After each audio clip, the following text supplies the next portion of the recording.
গ্রহণ করা একদমই ঠিক না। এটা ডাক্তাররা এরকম সাজেশনও দেয় না।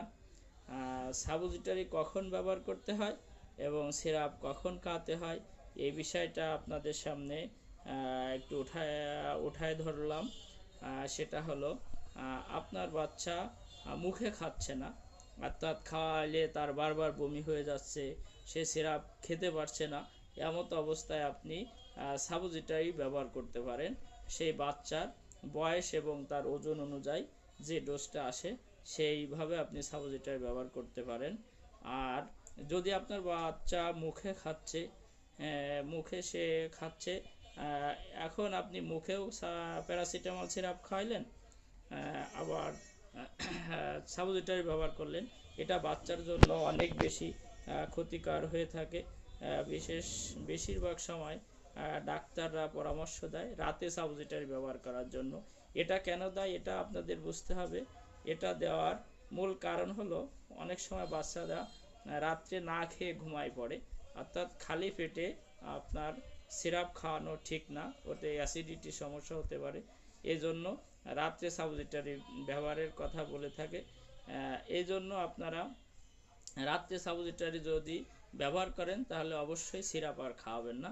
কারণ যদি গায়ে শরীরে 101-এর উপরে জ্বর থাকে, অর্থাৎ 101 জ্বর আসে, তাহলে আপনারা আপনার বাচ্চার প্যারাসিটামল সিরাপ অথবা সাপোজিটরি ব্যবহার করতে পারেন।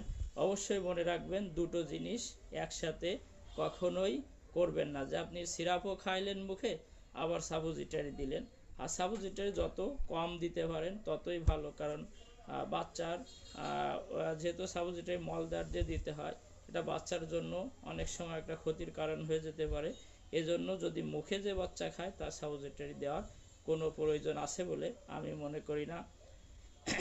এই জন্য যে বাচ্চা মুখে খাচ্ছে প্যারাসিটামল, তার সাপোজিটরি দেওয়ার দরকার নেই। আমাদের প্রচলিত ভাষায়, আমি একজন ফার্মাসিস্ট, ওষুধের দোকানদার, আমি দেখি আমার কাছে বিভিন্ন গার্জিয়ানরা, অর্থাৎ তাদের শিশু বাচ্চারা যখন অসুস্থ হয়, অসুস্থ অবস্থায় এসে তারা সাপোজিটরি নেয়, সিরাপও নেয়, তাদের একটা ভুল ধারণা।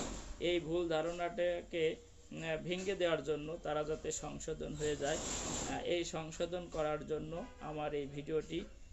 অর্থাৎ আপনারা আজকে মনে রাখবেন, যদি আপনার বাচ্চা মুখে সিরাপ খায় তাহলে আপনি সেই সময় সাপোজিটরি দিবেন না। আর আমাদের প্রচলিত একটা হয়ে গেছে, রেওয়াজের মতো হয়ে গেছে,